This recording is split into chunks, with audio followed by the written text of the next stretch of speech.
And the aforementioned Mr. Jim Dietz. Hey, we do what we need to, but you get a kick out of it. Lucille. You left Lucille out there in the world? I'm going to punch this wall like I'm the Hulk or something. Oh, man. And we may be joined by Mr. Richard Sheldon. We'll have to wait and see. Waiting for the puff of smoke to come. Yeah, it's like the Pope, if you see the cloud of smoke, the Pope will arrive. Aaron Newirth is enjoying some cake, and that's good for him. Yes, Aaron Newirth is on assignment this week. Hollywood. Yeah, he's seen that new Coen Brothers movie, I think, tonight.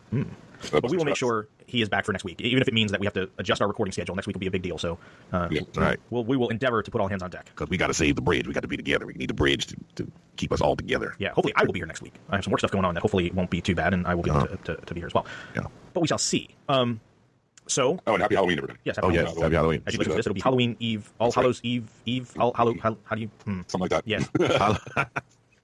The day before. Uh-huh. I don't all my kids bring all that candy in my house. Yeah, my wife just keeps buying more candy because, quote, last year there were a lot of kids that showed up. You got to prepare for the wave. You got to prepare for the walkers. They're coming. Yeah. Since we're out here on the farm, we have to go to our friend's neighborhood. Put tall communal table that we got out of a church, from like a church kitchen, and my kids filled that table. Nice. Giant pile of candy. So I'm already calling my doctor to get the defibrillator ready for me. I keep saying I got to buy candy for the kids, but I don't know if I might pass out. I don't know if I'll be up if they keep ringing the doorbell. Yeah, I'd be kind of bad. Hold me in hours. Yeah, last year they kept coming somewhat regularly. I just literally got a chair, took out my tablet, and just was watching connected to my little dish thing, and was watching TV out there, handing out candy. Because every time they ring the doorbell, my dogs go ape shit, so. Oh, yeah. I remember those times when I had a dog. Yeah, well. That and 4th of July was rough. Yeah. Pretty rough. Speaking of rough, wow, what an episode this week, huh? The Obliged is what it was called? The Obliged. The Obliged. Yeah, no news this week. I mean, I haven't heard anything. No. News.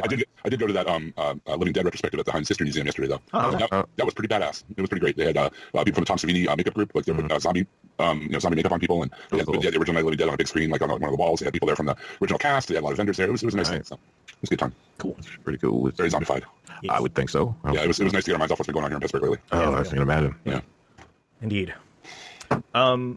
So The Obliged. So it's funny. This episode kind of starts as like the reverse of the previous episode, where instead of Rick, kind of kissing Michonne on the head and letting her sleep and getting up and doing his thing, we get Michonne that does it. And whereas Rick, it's more idyllic, where he's seeing, the society he's helping to build and how the way things are going and everything is kind of coming along great. With Michonne, not so much. It's almost like she's dealing with all the crap left over, right? She's looking out. She's having to get in the middle of disputes over plants and food, and it seems like somebody's always bringing her bad news. A couple moments of levity where she's running around chasing Judith and her having a little fun. But you can tell she's troubled. She's obviously suffering from a little bit of insomnia. She can't sleep. Right. She's sneaking out at night to whack some walkers. She's a warrior, man. She's got that warrior's thing going on now. That's right. And I guess that's how she unwinds. Kind of, she has all that stress from trying to, write charters and everything else, and break that up, that monotony or whatever. Then yeah, you don't have time. I mean, back in the day, there was no time for that. It was just trying to survive, fight the bad guys. But now it's all the little stuff. Yeah, and it's interesting how they keep. She keeps focusing. The sword is always right there, right? Like whenever she's doing anything, they kind of cut away to the sword, and then she picks it up and goes off. And one of the nights when she's out kind of doing her thing, she finds there's a man being hung from a tree who's bound, and it's obviously bothering her. And so let me ask you this: do you think? I'm curious what you guys think. Do you think? So it seemed to obviously bother her more so than just your random dead person. So it made me wonder what was going on. It obviously looked like a black man that was hanging from the tree, bound, and just her reaction on her face. Do you think she was? To me, it seemed like that had a lot to do with her anger and how she felt about it, because that's the way I took it. That's what it seemed like to me. I can see that. I can see that. Being a person of color, that is never. I don't care what it is. That is never going to be something where we're not going to look at it in a certain way. And it just seemed like. She had the look on her face like, okay, even in the like apocalypse, we're still having to deal with this. Like I don't know, right. just the way that they the look on her face and the way she kind of responded to it, and obviously it made her pause. Like it made her stop. And so she gets another walker comes out and hits her. She drops the sword. She tries to hold it off, and she has to look for something to defend herself with, and ends up picking up a bat and beating the zombie to death with it. And so this is right before the cold open, and as we walk away, we see the bat laying on the ground, and it was kind of cool. I'm sure this was intentional, but for sure. The pattern on the bat of the gore was in like circular ring pattern, like obviously like Lucille, like the barbed wire around the for bat. Sure. So as she walks off, and she kind of like, again, you can tell there's something going on with Michonne, and then later when we get into what's up with Negan, I mean, it makes a little more sense, but she's definitely seeing that. And then so that's how that's a cold open. And then I gotta say, the new opening, I'm getting more used to it as they use it. I like it. Yeah, with it. Meanwhile, back at the Hilltop after the break, kind of similar situation. Maggie walks out, she kind of sees everything going on, and obviously Hilltop continues to thrive. The crops look good. They're building more. They're putting up more buildings. People seem generally happy. Things are going pretty good, and we see she spent a little bit of time for Herschel, and she's starting to pack up and getting ready to head out. And Jesus comes up to her and says, like, hey, I got another letter from Georgie. I thought, because I saw you out here, I just give it to you. And she's like, oh, just put it in my desk. I'll read it later. And Jesus is like, what's going on here? Like, why do you need a crowbar? And you're not going back to the camp. And she's like, no, you know where I'm going. You know what it is. You can't lie to Jesus. No. He know what it is. Yeah. And so, obviously at this point Jesus knows that she's going to Alexandria, and she's asking Negan. And he tries to talk her. This is where, because she tells him, like, some weird twist. Well, yeah, and she tells him, like, this is what we talked about in the finale, right? When you were kind of on board. Yeah, we was on it. You was with it. And right. I like Jesus' response, because he's like, yeah, at the time, I was with you because Rick made a decision that wasn't his decision to make. Like, him deciding to spare Negan on his own without consulting anybody. It was just like an authoritative decision that Rick made. Like, oh, this is, we're going to let him live, and we're going to take him in. And Jesus, I guess, was on board because he's like, well, no, Rick can't just make these decisions in a vacuum. Right. And so now he sees Maggie doing the same thing. Like, it's kind of like I'm saying. I mean, he knows that. He says that Rick is was wrong to spare Negan. That hasn't been his call to make. But his point is, was she sure that it was her call to make? I mean, it's the same kind of onus, just on Maggie instead of Rick. Right. Mm-hmm. And he's worried that she's going to make a mistake by doing what she's doing. Right. Well, I mean, I kind of see Maggie's point of view. I mean, could things really be much worse with the Saviors? As we find out later, they found out about Oceanside and everything. I mean, the relations could be a whole lot worse. Yeah. It's a complex problem that has no right answer, it seems. Wow, cool. Kind of life. It's kind of like a well-written drama. Yeah, that's why we can't lose that bridge. Yeah. Speaking of which, back at the camp, obviously we see the water starting to rush, getting a little more forceful on the bridge. And Rick is talking to Eugene, and I love that Eugene has named two of the hordes Tybalt and Cordelia. And what's even funny is he has to explain to Rick where the names come from, and Rick is like, yeah, man, I don't really care. Like, whatever. Exactly. Yeah. My favorite part was that he's like, if I'd only read more books or different books. Like he blames himself for it, Yeah. But it's clear that the bridge is not going to hold, and Eugene is saying, look, we got to pull everybody off, because between the rushing water, the upcoming herds, all the equipment and the people and everything else we have on the bridge, and the fact that we don't have enough people to work quickly, it basically everybody's at risk by continuing to continue on with it. So that's that.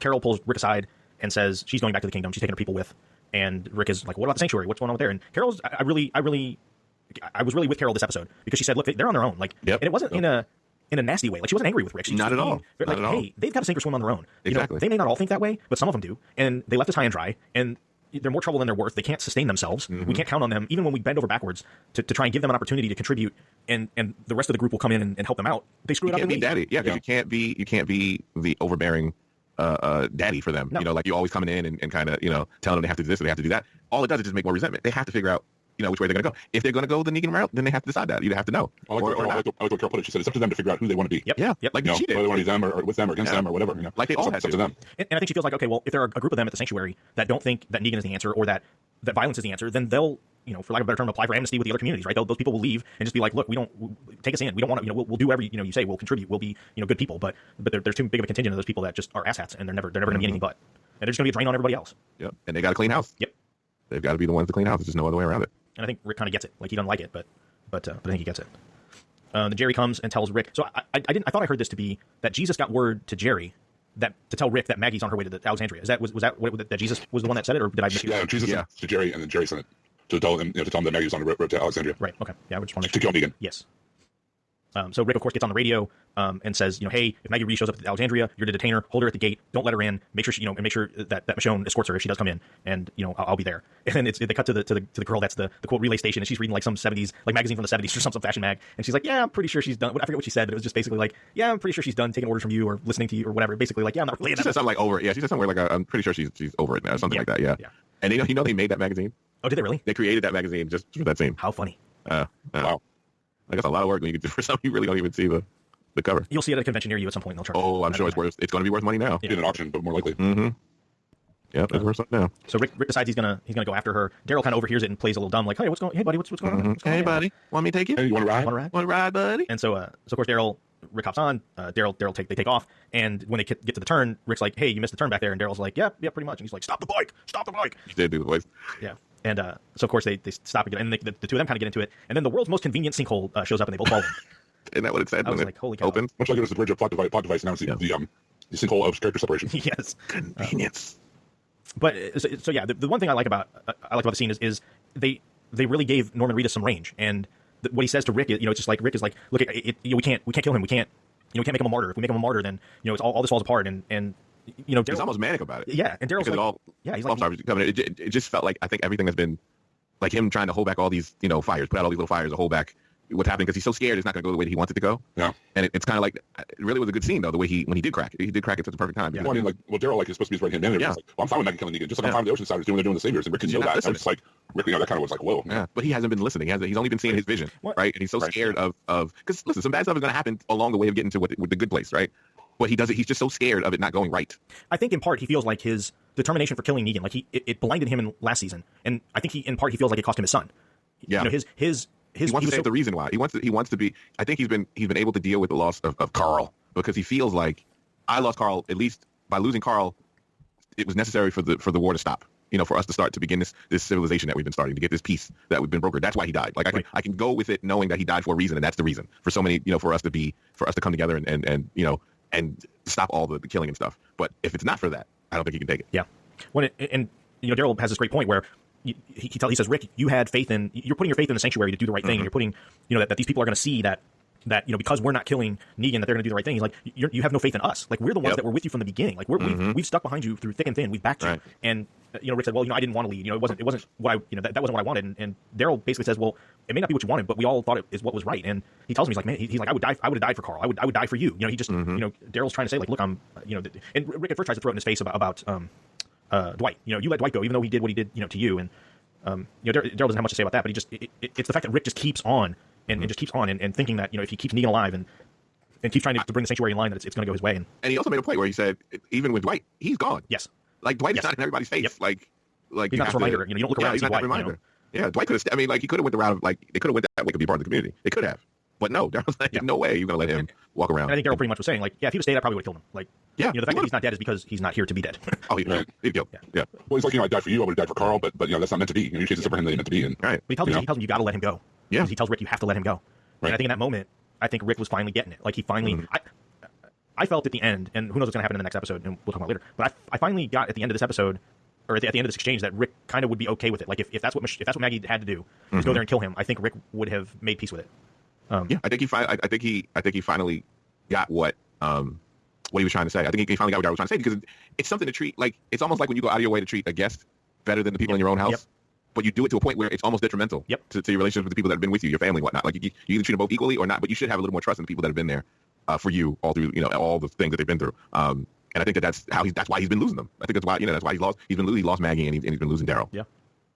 But it's just such a good exchange. I mean, put aside how they got to where, put aside how they got there, right? Like, I mean, it obviously, the sinkhole plot device, obviously it was a little eye-rolly. It's like, of course there's a sinkhole right there, and of course they're going to fall into it. But that aside, I think if nothing else, it caused them to have this exchange between the two of them that I thought was needed. I'm glad that they're starting to use Daryl. I mean, it's sad, I guess, because Rick is leaving the show, that they realize that he has to come to the forefront and they have to give him something to do. I feel like Daryl's talked more in this season so far than he did all in the last season. You know what I mean? Last season they played him off as just a strong, silent right-hand man. And the whole part where he was being tortured and stuff, he barely said a word. And now, he's having conversations every episode. That's kind of been his issue, right? That's kind of been the show's issue sometimes, is they don't know how to handle their alphas. Yeah, I agree with that. So, then they decide they need to try and get out of there, because obviously, we'll get to that in a minute. But we cut back to Michonne, and because she was given some news that Negan wants to talk. He's not eating. He's on a hunger strike, and the crows are eating all the tomatoes. So... Symbolism. Yeah, she kind of laments that. Whatever her name was. Like, basically, she just lives to come to tell Michonne bad news. Yeah. And so Michonne goes down there and is going to make him eat. And Negan says, well, I'll eat, but I want to talk. Like, if you come talk to me, I'll eat. And so Michonne gives him 20 minutes. And that's where we get this weird exchange between... And I didn't quite know where they were going with this until the end, until they have their second exchange. And then it kind of made sense. Two things really quick. First of all, anybody get a Silence of the Lambs vibe off this? Oh, sure. And everything. And then second of all, and we talked about this briefly before we recorded, but we're not so different, you and I. We're very much alike. And so it's like, I can't think of a more overused villain cliche than that one off the top of my head. Oh, for sure. Yeah. Everything, it goes back like James Bond, just like Mr. Bond. Just like.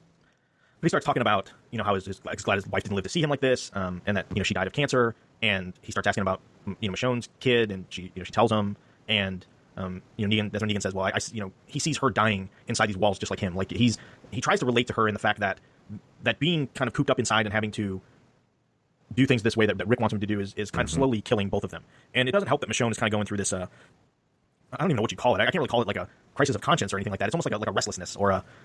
well, even the who's the one in charge? I can't remember the woman's name, and I'm sorry for that. But there's a new showrunner. Angela Kang. Oh, Angela Kang. Yes, I love her. She's great, by the way.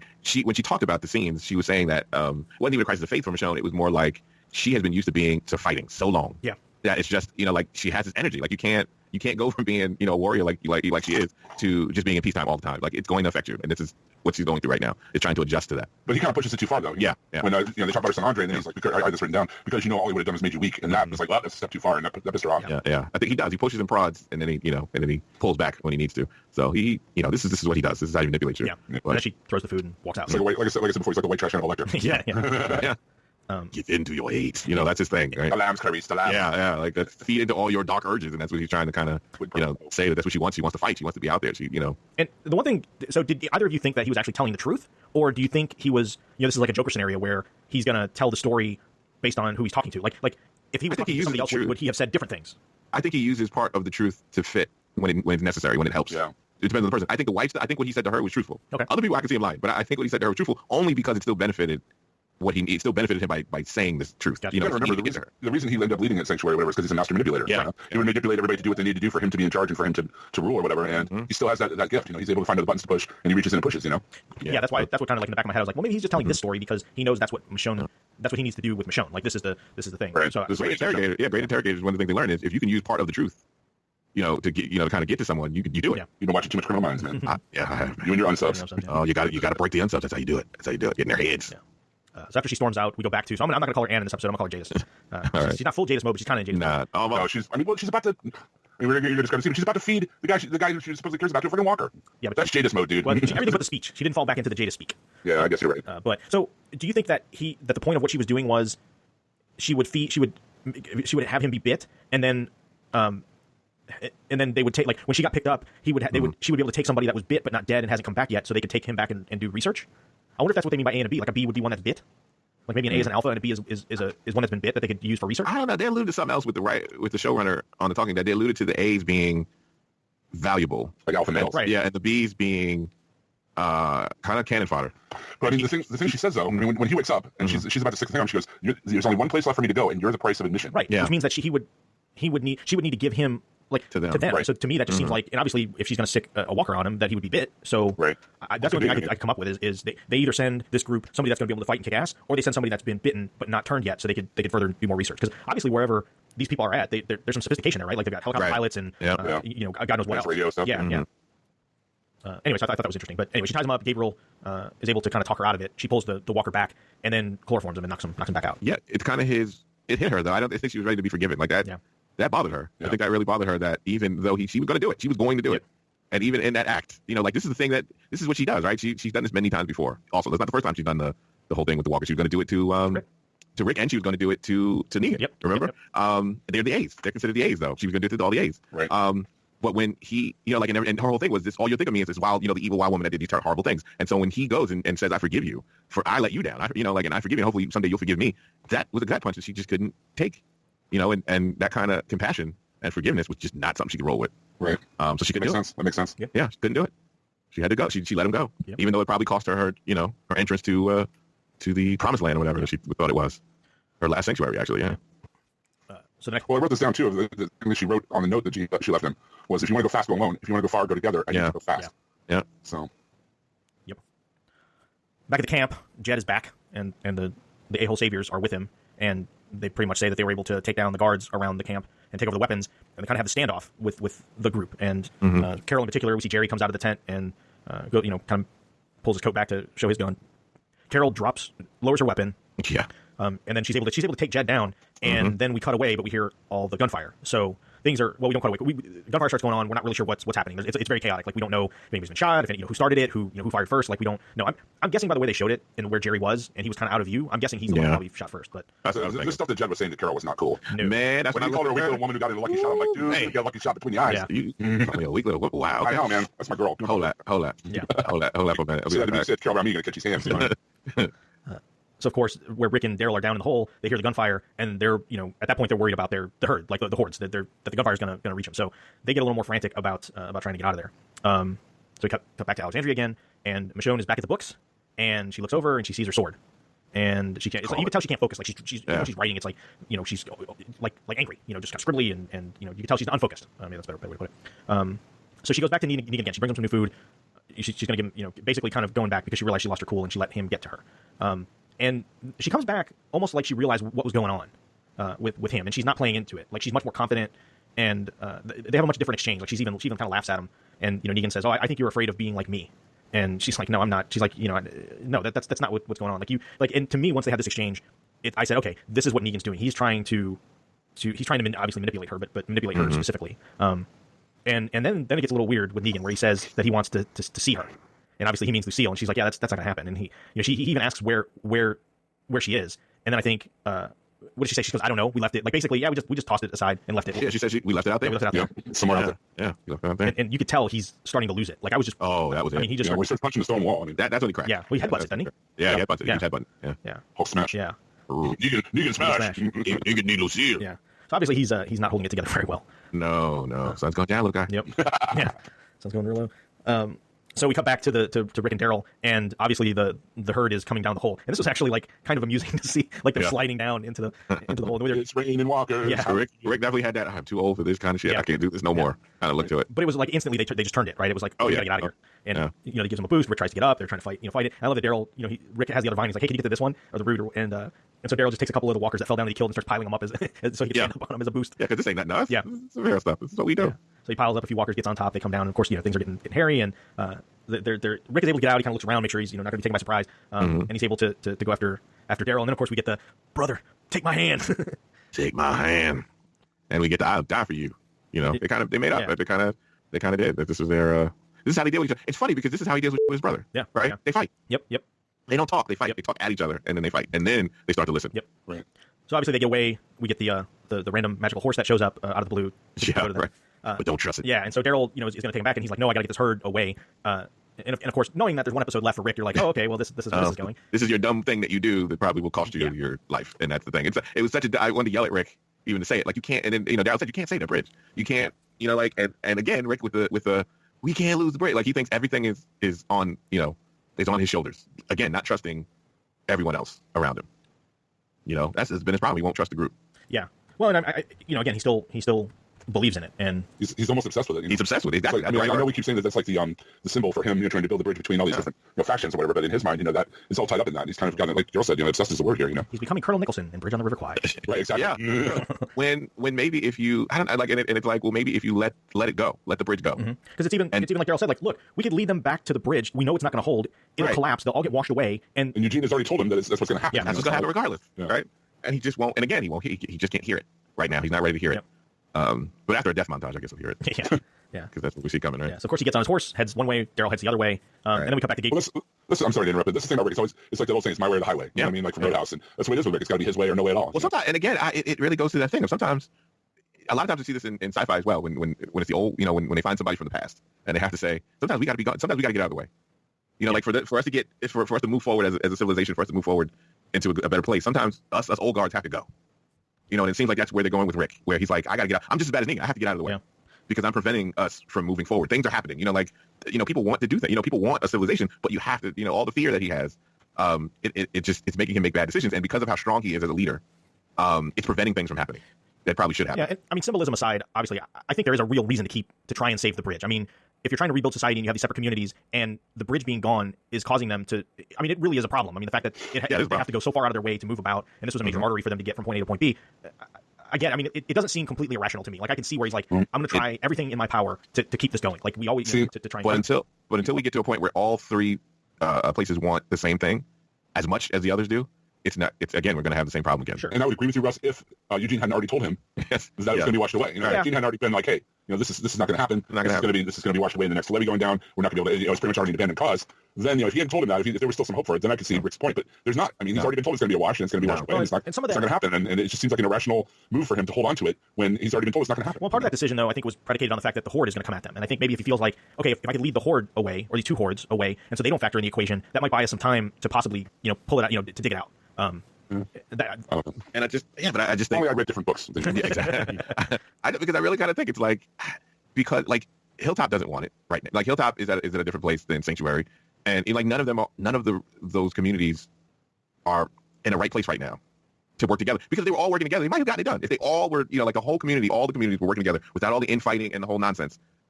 They might have gotten something, made a better plan and gotten something done together. At least to get the bridge stable enough. Together. But to at least get the bridge stable enough that it could last over the, it won't wash out. But because they couldn't, because of all the delays they kept having, because they have to deal with the things they have to deal with. They're Negan-like people in the Sanctuary. They have to clean house. Yeah. No, I agree. They have to get rid of that. And Hilltop has to heal. Hilltop is still going through a lot, and they have not healed. Well, they're the sole provider of most of the food, so they can't pull people away to work on it because they got to produce enough food for everybody. The kingdom's been decimated. I mean, there's almost nobody left from there. Exactly. Yeah. Alexander's struggling to kind of get things back to what happened to them after it was firebombed. Basically. Like those trials had to happen. I mean, they need to get rid of. They got rid of. I mean, they probably should have had some type of trial. Like if you really, like you were part of the people that were really doing a lot of the violence, you got to go. We talked about that last. Yeah, that's part of the problem is they didn't do that. Yeah, that's part of the problem. And he didn't do any of that. And he kind of tried to pave over everything, with cement without making sure the foundation was strong. So what you had was the Oceanside people doing that for them. Like they took it upon themselves to be that tribunal because nobody else was doing it. Doing it. No. Which again, then it sidetracks you're not on mission. You know, if you're exactly, you're not on it. Nothing. Everything got sidetracked, so now they're not ready, and so they're going to lose this bridge regardless of what he does. Yep. And it's probably losing anyway. Yeah. No, but they probably would, and that probably, you know, whatever problems come from them losing the bridge, they probably need that to happen. Yeah. Yep. To focus. You know, like you're getting kind of, you know, you're getting dependent on this, you know, other groups providing food, and then you get dependent on, you know, other, you know, the other communities kind of helping out, whatnot.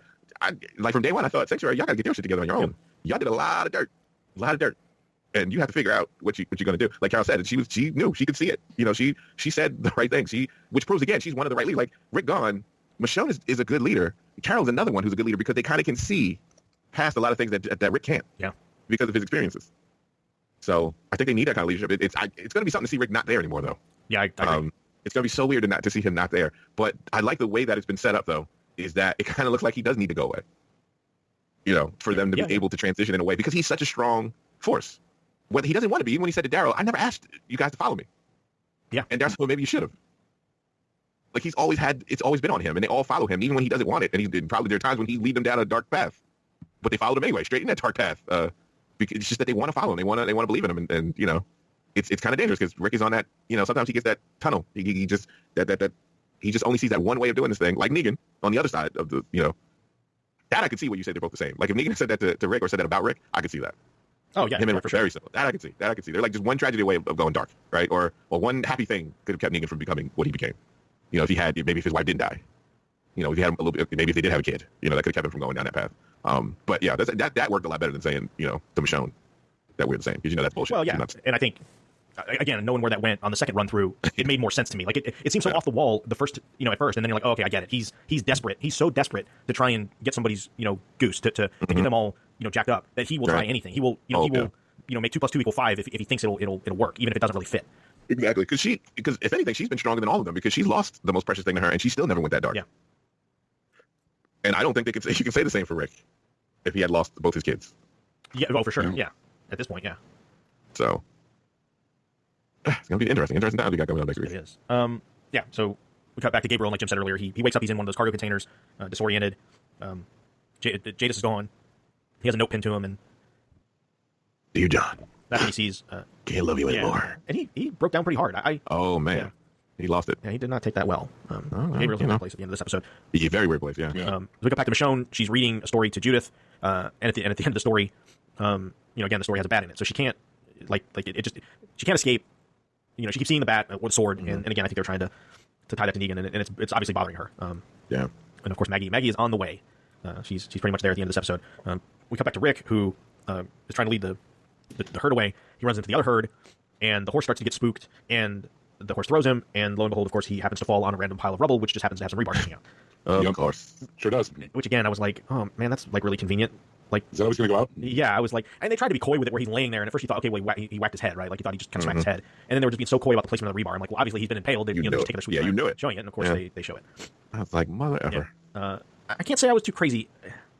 Again, for shows that have kind of gone away from doing the like silly cliched thing, this episode kind of had two of those that really, I think the sinkhole ended up being okay. Like it's like, okay, I guess I could get that, but it just seems a little convenient. The random pile of rubble out in the middle of nowhere like that really just kind of, I don't know. I think they could have found a better way, like, I don't know. Like a dumpster or something. Falls on him. Or a dumpster could have hit under with Glenn. Yeah, or the horse falls on him, right, and breaks his leg, and you know, I don't know. I mean, if you want to go with the cliche route, the whole villain thing, you and I are not so different. I mean, that's the one that really stuck out to me. It's like being kind of, you know, maybe eyes. I'm like, really, we're going this route? I mean, come on. Yeah. Next thing you know, but I totally get what you're saying with all the other contrivances. I mean, you're right. They've kind of steered clear of that kind of stuff. I think that's why they stick out even more. Right. Now is because they've really been like not doing that, and now when they do pull that kind of thing out, we're like, oh, okay, it's really noticeable. You know. It's rough. I mean, that's the thing I think about. Like, how do you take out Rick? Do you kill him all? Like, there's no way to just have it that he goes off somewhere and never comes back. Like, that's I'm going for a walk to get some cigarettes. Yeah, that's like there's just no way. You just can't see him doing that. There's just no way you can do it. The only way I can see something like that is if he gets kidnapped or something, or pulled away or whatever, and that's it. Or, you know, or if he finally realized that his way is causing so much disharmony that they're truly better off without him. You know, if they think of him as Saint Rick, and it's gotten to the point where it causes a problem for others that don't agree with him. You know, like Maggie or Daryl or even Carol. Like if it's to the point where he's so deified from everyone that if he decides to go a different route, like it just becomes a us versus them, or he just decides that he's had enough. Like, you know, that, you know, he put that things on the right path. It's like you said, Daryl. It's like somebody else to take the torch. It's somebody else to do their thing. And well, you know what? If they never put Morgan in Fear the Walking Dead, what I could totally see happening is he gets hurt. He gets in a situation. He saves the town, right? He saves the communities, but it looked like he's dead, and Morgan came and saved him and took him away. And then when he healed up, instead of going back to the community, he sees that the community is working. And he says, no, I won't go back. Yeah. Or or Jadis could have taken him away to wherever she was going to take Gabriel to. And that's the other thing I was thinking of. He gets kidnapped. That's what I meant about that community would take him away, and then he has no choice. Like they do the cliche of he gets put in a coma. Right. I mean, Lincoln's been kind of coy. He's like, I'm not done with Rick Grimes, even though I'm leaving the show. Blah, blah, blah. It's like, I really hope they don't kill him. I think I don't want them to. I think it's too cliched. I think it's just that's the solution for everybody that leaves the show. It's like, well, gotta kill him off. And I think they can find a clever way to not do that and have a logical reason for it. The only problem I see with it is it would be very hard for him to leave the show and Michonne not leave with him, right? Like, exactly. If the two of them were leaving at the same time, I would say that's the perfect thing, right? They decide, that they need to let this community flourish without the constant, whole, Saint Rick Grimes, that it's up to them to do, and they're going to go off and just find their little piece somewhere, and they're just going to live as a family and do their own thing. And then you can kind of have them float back in and float back out, as you want. I don't know. It just seems very cliched. And who knows? I mean, maybe he won't die. Maybe maybe they just pull it off. Like, maybe whatever they have planned for next week is just really, really, really well done. I guess we'll find out. We'll find out. Yeah. Jim, do you have a word from our sponsor? I do indeed. DCBService.com is our sponsor, as they have been since the very inception of the show, well over 250 episodes ago. And friends, Romans, countrymen, it's the Halloween season, yes. We're right around the corner. I mean, you're 8 weeks away. Your holidays, people. You got your Christmas, your Hanukkah, your Kwanzaa, your Festivus, whatever you're into, whatever flavor of holiday. You got to come in. You know what that means? Gifts. And you know who's got you covered? DCB Service. Fans and friends and odds and ends, if you're a fan of The Walking Dead or you have somebody in your life that is, allow me to make a few cool gift suggestions to you. This is one that I gave a couple years ago, and they were really to some Walking Dead fans. The Walking Dead adult coloring book. It's an oversized, adult coloring books have been very hot lately.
Comics. Movies. Music.